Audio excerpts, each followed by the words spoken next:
Hi hello welcome back to my channel. ಬನ್ನಿ friends, ನಮ್ಮ ಬ್ಲಾಗ್ನ ಸ್ಟಾರ್ಟ್ ಮಾಡೋಣ. ನಮ್ಮ ಬ್ಲಾಗ್ ಸ್ಟಾರ್ಟ್ ಮಾಡೋಕ್ಕಿಂತ ಮುಂಚೆ ಇವತ್ತಿನ ಈ ವಿಡಿಯೋದಲ್ಲಿ ಏನು ವಿಶೇಷತೆ ಇದೆ ಅಂತ ನೋಡೋಣ ಬನ್ನಿ ಫ್ರೆಂಡ್ಸ್. ಇವತ್ತು ನಾನು ಶಾಲೆಯಿಂದ ಬಂದು ಮದುವೆಗೆ ಹೋಗಿದ್ದೆ. ಹೋಗೋ ಗಡಿಬಿಡಿಯಲ್ಲಿ ತೋರ್ಸೋಕ್ಕಾಗಲಿಲ್ಲ. ನಾ ರೆಡಿಯಾಗಿದ್ದು ನೋಡಿ ಫ್ರೆಂಡ್, ನಾನು ಈ ಥರ ರೆಡಿಯಾಗಿದ್ದೇನೆ. ನೋಡಿ, ನಿಮಗೆ ತೋರಿಸಿದ್ನಲ್ಲ ನಾನು ಅಜ್ಮೀರಿಂದ ತಂದಿದ್ದ ಬಳೆ. ನೋಡಿ ಫ್ರೆಂಡ್, ಇವು ನೋಡಿ ಎಷ್ಟು ಚೆನ್ನಾಗಿದ್ದಾವೆ ಅಂತ. ನೋಡಿ, ಇದೊಂದು ವೇಲ್ ಹಾಕೊಂಡಿದ್ದೆ, ಬುರ್ಕಾ ಹಾಕೊಂಡೋಗಿದ್ದೆ. ನೋಡಿ ಫ್ರೆಂಡ್, ಇದು ಸಿಂಪಲಾಗಿ ಒಂದು ಡ್ರೆಸ್ ಹಾಕೊಂಡೋಗಿದ್ದೆ. ನೋಡಿ ಈ ಥರ ಇದೆ ಡ್ರೆಸ್ಸು. ನೋಡಿ ಫ್ರೆಂಡ್, ಈ ಥರ ಇದೆ ಡ್ರೆಸ್ಸು. ಇದು 600 ರೂಪಾಯಿಗೆ ಟಾಪ್. ಇದು ಈ ಥರ ಹಾಕೊಂಡು ಹೋಗಿದ್ದೆ ಫ್ರೆಂಡ್. ಸಿಂಪಲ್ಲಾಗಿ ಒಂದು ಬುರ್ಕಾ ಹಾಕೊಂಡು ಹೋಗಿದ್ದೆ. ಮೇಲೆ ಸೀರೆ ಉಟ್ಕೊಳಕ್ಕೆ ಟೈಮ್ ಇಲ್ಲ ಫ್ರೆಂಡ್. ಬಂದಿದ್ದೆ 2 ಗಂಟೆಗೆ ಬಂದು ಆಮೇಲೆ ಡ್ರೆಸ್ ಹಾಕಿ ಹಾಗೆ ಹೋಗ್ಬಿಟ್ಟೆ. ನೋಡಿ ಫ್ರೆಂಡ್, ಇದು ತೋರಿಸಿದ್ದೆ ನಾನು ನಿಮಗೆ ವಿಡಿಯೋದಲ್ಲಿ, ಗ್ಯಾರಂಟಿ ಸರ. ನೋಡಿ, ಅಜ್ಮೀರಲ್ಲಿ 200 ರೂಪಾಯಿ ಕೊಟ್ಟಿದ್ದೆ ಅಂತ. ಇಷ್ಟೇ ಸಿಂಪಲಾಗಿ ರೆಡಿಯಾಗಿ ಹೋಗಿದ್ದೆ ಫ್ರೆಂಡ್ಸ್. ಇವತ್ತು ನಾನು ರೆಡಿಯಾಗಿದ್ದು ನಿಮಗೆ ತೋರಿಸ್ಬೇಕಂತಲೇ ವಿಡಿಯೋ ಮಾಡಿದೆ ಫ್ರೆಂಡ್. ನೋಡಿ, ಈ ಥರ ಡ್ರೆಸ್ ಹಾಕಿ ಹೋಗಿದ್ದೆ. ನೋಡಿ ಫ್ರೆಂಡ್, ಹೇಗಿದೆ ಅಂತ ನಾನು ಡ್ರೆಸ್ಸು, ನಾನು ರೆಡಿಯಾಗಿದ್ದ ರೀತಿ ಕಮೆಂಟ್ಸಲ್ಲಿ ತಿಳಿಸಿ ಫ್ರೆಂಡ್. ನಾನು ಯಾವ ಥರ ರೆಡಿಯಾಗಿದ್ದೀನಿ ಅಂತ ತಿಳಿಸಿ. ನೋಡಿ, ಈ ಥರ ರೆಡಿಯಾಗಿ ಹೋಗಿದ್ದೀನಿ ನಾನು. ಇನ್ನೂ ಗ್ರ್ಯಾಂಡಾಗಿ ರೆಡಿಯಾಗಿಲ್ಲ ಫ್ರೆಂಡ್ಸ್, ನಾನು ಸಿಂಪಲ್ಲಾಗಿ ರೆಡಿಯಾಗಿ ಹೋಗಿದ್ದೆ. ನೋಡಿ, ಇದು ಬುರ್ಕದ ಮೇಲೆ ನೋಡ್ನಿ ಚೆನ್ನಾಗಿದೆ. ಸಿಂಪಲ್ಲಾಗಿ ಇಷ್ಟೇ. ಮೆಹಂದಿ ಎಲ್ಲ ಏನೂ ಹಚ್ಚಲಿಲ್ಲ ಫ್ರೆಂಡ್, ಯಾಕಂದರೆ ನಾನು ಬಂದಿದ್ದೆ 2 ಗಂಟೆ ಶಾಲಿಂದ. ಅಷ್ಟೊತ್ತಿಗೆ ಏನು ರೆಡಿ ಆಗ್ತೀರಾ ಫ್ರೆಂಡ್? ಕಿವೇನು ಏನೂ ಹಾಕಲಿಲ್ಲ, ಹಾಗೆ ಇದ್ರ ಒಳಗಡೆ ಇರುತ್ತಲ್ಲ ಓಡ್ನಿ ಒಳಗಡೆ ಅಂಥೇಳಿ ಹಾಗೆ ಸುಮ್ಮನೆ ರೆಡಿ ಹೋದೆ. ಹೋಗಿ ಏನೆಲ್ಲ ಒಂದು ಸಣ್ಣಕ್ಕಾಗಿ ನಮ್ಮ ಅಕ್ಕನ ಮಗನಿಗೆ, ನಮ್ಮ ಅಕ್ಕ ಅಂದರೆ ನಮ್ಮ ಅಪ್ಪಾಜಿ ಅಕ್ಕನ ಮಗಳ ಮಗ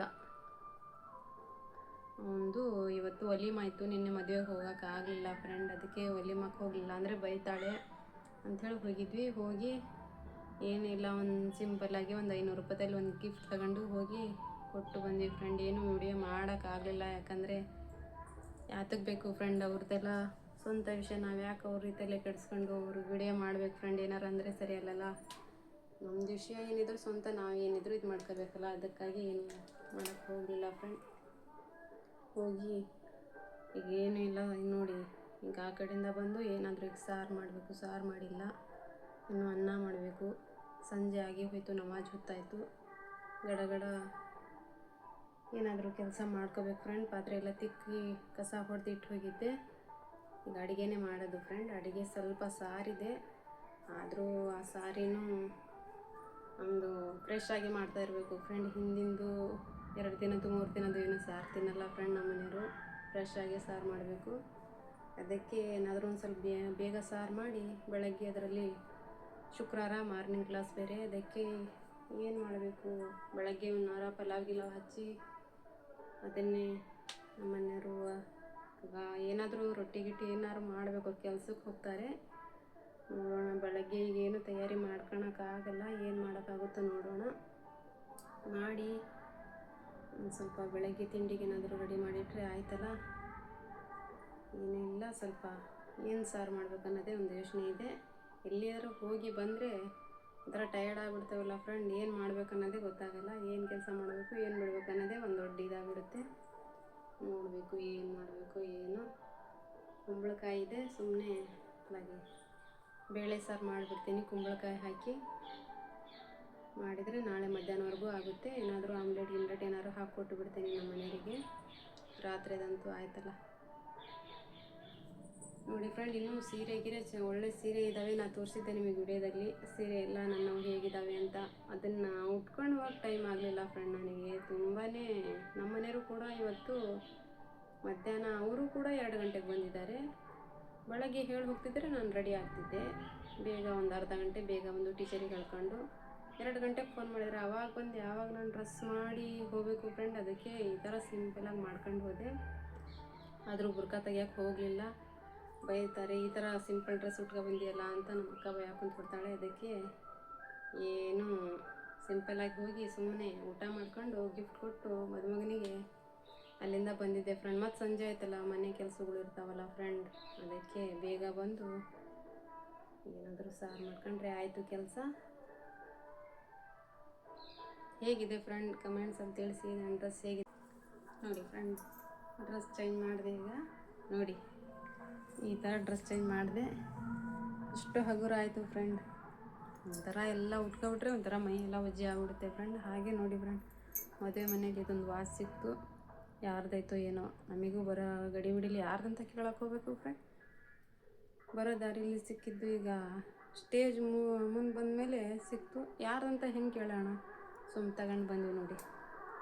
ಮೋಸ್ಟ್ಲಿ ಒಂದು 150 ರೂಪಾಯಿ ವಾಚ್ ಇರ್ಬೋದು ಅಷ್ಟೇ. ಚೆನ್ನಾಗಿದೆ ವಾಚು ಅಂತೂ ಹಾಕೋಣಕ್ಕೂ ಆಯ್ತು ನೋಡಿ, ಎಷ್ಟು ಚೆನ್ನಾಗಿದೆ. ಪಾಪ ಯಾರ್ದಾಯ್ತೋ ಏನೋ ಫ್ರೆಂಡ್. ನೋಡಿ, ಸ್ವಲ್ಪ ಬೇಳೆ ಸಾರನ್ನು ಮಾಡಿಬಿಟ್ಟೆ ಬೇಗ ನೋಡಿ. ಬಟ್ಟೆ ಬೇರೆ ಚೇಂಜ್ ಮಾಡಿ ಈಗ ಬೇಳೆ ಸಾರು ಮಾಡಿಬಿಟ್ಟೆ. ಕುಂಬಳಕಾಯಿ ಹಾಕಿ ಈಗ ಒಗ್ಗರಣೆ ಒಂದು ಕೊಡಬೇಕು. ಸ್ವಲ್ಪ ಅನ್ನ ಮಾಡಿದರೆ ಆಯಿತು. ಸ್ವಲ್ಪ ನಮಾಜ್ ಮಾಡ್ಕೋಬೇಕು ಫ್ರೆಂಡ್. ನಮಾಜ್ಗೆ ಹೋಗ್ತಾರೆ, ಇನ್ನೂ ಹೋಗಿಲ್ಲ. ನಮ್ಮ ಮನೆಯವ್ರಿಗೆ ಥಂಡಿಂದ ಕೆಲಸದಿಂದ ಮತ್ತೆ ಹೋಗಿದ್ದಾರೆ, ಬರ್ತಾರಂತ ಸ್ವಲ್ಪ ಹೀಟ್ರ್ ಇಟ್ಬಿಟ್ಟಿದ್ದೀನಿ ಅವರಿಗೆ.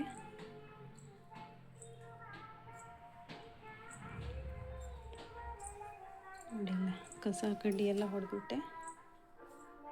ಮತ್ತು ಆ ಕಡೆಯಿಂದ ಬಂದು ಸ್ವಲ್ಪ ಸರಿನೇ ಆಗಲಿಲ್ಲ ಫ್ರೆಂಡ್. ಸಂಜೆ ಕಸ ಹೊಡಿಲಿಲ್ಲ ಅಂದರೆ ಅದಕ್ಕೆ ಸ್ವಲ್ಪ ಹೊಡ್ಕೊಂಡೆ. ಕೈಕಾಲು ಮುಖ ತಗೊಂಡು ಸ್ವಲ್ಪ ಉದ್ದಿನ ಕಡ್ಡಿ ಹಚ್ಚಿಬಿಡ್ತೀನಿ ನೋಡಿ ಫ್ರೆಂಡ್. ಸಮೀರು ಇಷ್ಟು ದೊಡ್ಡ ಬಾಟ್ಲಿ ಸ್ವೀಟಿಂದು ಎಲ್ಲ ಮುಗಿಸ್ಬಿಟ್ಟಿದ್ದಾನೆ. ಏನು ಸ್ವೀಟ್ ತಿಂತಾನ್ರಿ ಅಪ್ಪ ಅವನು. ನೋಡ್ರಿ ಒಂದಿಷ್ಟು ಇಟ್ಟಾನೆ.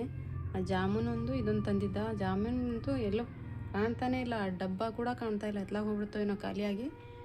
ಇದಂತೂ ಇನ್ನು ಸ್ವಲ್ಪರಲ್ಲಿದೆ ವೇಟಿಂಗ್ ಲಿಸ್ಟಲ್ಲಿ. ಇದನ್ನು ನಾಳೆ ಆಯಿತು ಏನೋ ನೋಡ್ರಿ, ಇದು ಖಾಲಿ ಆಗೋದಕ್ಕೆ. ಒಂದು ಸ್ವಲ್ಪ ಒಗ್ಗರಣೆ ಕೊಟ್ಕೊಬಿಡ್ತೀನಿ.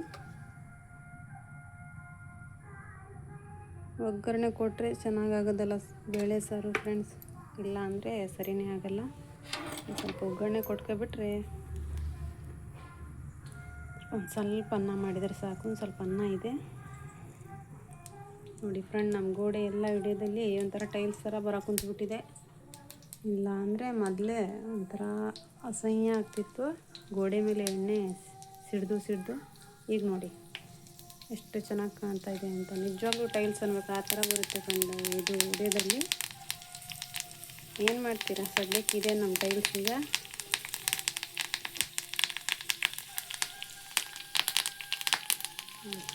ಅದನ್ನು ರೆಡಿ ಆಯಿತು. ಸ್ವಲ್ಪ ಬೇಳೆ ಸಾರಲ್ಲಿ ಹಾಕಿ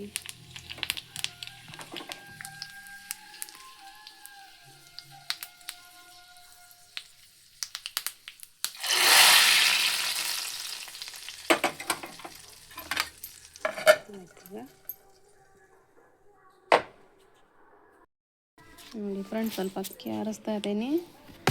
ನಾವಂತೂ ಕ್ವಿಂಟಲ್ ಭತ್ತ ತಗೊಂಡು ಅಕ್ಕಿ ಮಾಡಿಸ್ತೀವಿ ಫ್ರೆಂಡ್. ನನಗಂತೂ ಕಂಟ್ರೋಲ್ ಅಕ್ಕಿ ಆಗಿ ಬರೋಲ್ಲ, ಒಂಥರ ಗ್ಯಾಸ್ಟ್ರಿಕ್ ಆಗಿಬಿಡುತ್ತೆ. ಅದಕ್ಕೆ ಎಷ್ಟೇ ಕಷ್ಟ ಆಗಲಿ ನನಗೆ ಮಾಡಿಸಿದ ಅಕ್ಕಿನೇ ಬೇಕು ಫ್ರೆಂಡ್. ಯಾಕಂದರೆ ನನಗೆ ಚಿಕ್ಕವಳಾಗಿದ್ದಾನು ನಮ್ಮ ತವ್ರ ಮನೆಯಲ್ಲೆಲ್ಲ ಗದ್ದೆ ಇದೆಯಲ್ಲ, ನನಗೆ ಆ ಥರ ಅಕ್ಕಿ ತಿಂದು ರೂಢಾನಿಲ್ಲ. ತಿಂದರೂ ಕೂಡ ನನ್ನ ಹೊಟ್ಟೆಗೆ ಹತ್ತೋದೇ ಇಲ್ಲ ಫ್ರೆಂಡ್. ಒಂಥರ ಗ್ಯಾಸ್ಟ್ರಿಕ್ಕು ಒಂದಲ್ಲ 2-3 ಥರ ಸಮಸ್ಯೆ ಆಗುತ್ತೆ. ಹಾಸ್ಪಿಟ್ಲಿಗೆ ಶುರು ಆಗ್ಬಿಡುತ್ತೆ ಅಕ್ಕಿ ತಿನ್ನೋಕೆ ಕುಂತ್ರೆ. ಅದರಿಂದ 1-2 ಸತಿ ಹೋದರೆ ಹಾಸ್ಪಿಟ್ಲಿಗೆ 1 ಕ್ವಿಂಟಲ್ ಅಕ್ಕಿ ದುಡ್ಡೇ ಹೋಗ್ಬಿಡುತ್ತಲ್ಲ ಫ್ರೆಂಡ್. ಅದು ಮಾಡೋದ್ರಿಂದ ಅಕ್ಕಿ ತಂದುಬಿಟ್ರೆ ಆಯ್ತಲ್ಲ, ಆಸ್ಪತ್ರೆ ಖರ್ಚು ಉಳಿಯುತ್ತೆ ಅಂತ ಅಕ್ಕಿನೇ ತರ್ತಾರೆ ಫ್ರೆಂಡ್. ನನಗೆ ಈ ಅಕ್ಕಿನಲ್ಲಿ ಸ್ವಲ್ಪ ಅನ್ನ ಊಟ ಮಾಡಿದರೆ ಹೊಟ್ಟೆ ತುಂಬಂಗಾಗೋದು. ಆ ಕಂಟ್ರೋಲ್ ಅಕ್ಕಿ ತಿಂದರೆ ಕೈಕಾಲಲ್ಲಿ ಶಕ್ತಿನೇ ಇಲ್ದಂಗೆ ಆಗುತ್ತೆ ಫ್ರೆಂಡ್. ಅದಕ್ಕೆ ನಾನು ಎಷ್ಟೇ ಕಷ್ಟ ಆಗಲಿ ಅಕ್ಕಿ ಆದರೆ ಬೇರೆ ಪಕ್ಕದ ಮನೇಲಿ 1-2 ಸೇರಿ ಇಸ್ಕೊಂಡಾದ್ರೂ ತಿಂತೀನಿ. ಕಂಟ್ರೋಲ್ ಅಕ್ಕಿ ತಿನ್ನೋಕ್ಕಾಗಲ್ಲ ಫ್ರೆಂಡ್ ನನ್ನ ಕೈಯಿಂದ. ನೋಡಿ ಫ್ರೆಂಡ್, ನಮ್ಮ ಮನೆಯಲ್ಲಿ ಒಂದಿಷ್ಟು ಅಕ್ಕಿ ಹಪ್ಪಳ ಇದ್ದಾವೆ, ಹೊದರಿಸಿದ್ದು ನೋಡಿ ಫ್ರೆಂಡ್. ಇವು ಈ ಬಾಕ್ಸಲ್ಲಿ ಇದ್ದಾವೆ, ಅರ್ಧ ಬಾಕ್ಸ್ ಇದೆ ಫ್ರೆಂಡ್ ಈ ಬಾಕ್ಸಲ್ಲಿ ನೋಡಿ. ಕರೆದ್ರೆ ತಿಂತಾರೆ, ಹುರಿದ್ರೆ ತಿನ್ನಲ್ಲ ಫ್ರೆಂಡ್ ನಮ್ಮ ಮನೇಲಿ. ಇದಕ್ಕೆ 1-2 ಎಣ್ಣೆಲಿ ಹಾಕಿ 1-2 ಆಮ್ಲೆಟ್ ಹಾಕ್ಕೊಟ್ರೆ ಊಟ ಮಾಡ್ತಾರೆ.